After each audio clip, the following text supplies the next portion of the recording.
Everybody hold on to your butts because we've got a new image from JWST. Yeah, this one's not too shabby.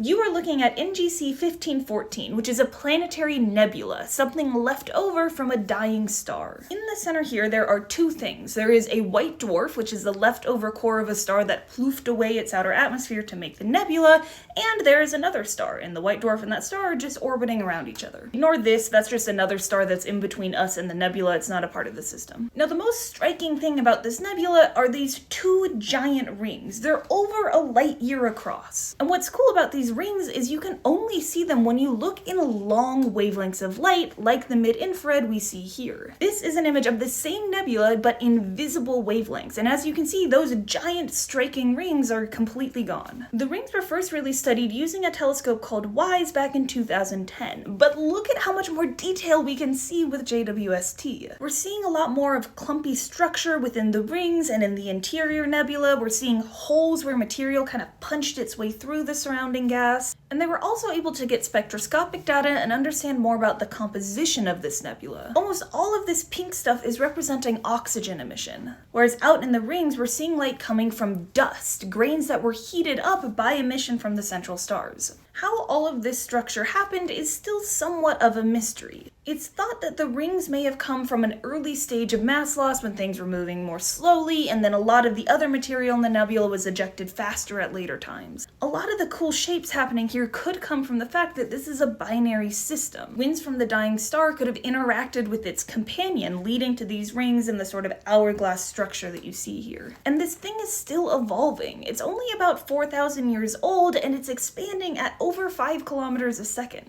Who knows how long these ring structures are gonna last? But for now, we get to enjoy this beautiful image. It's pretty remarkable.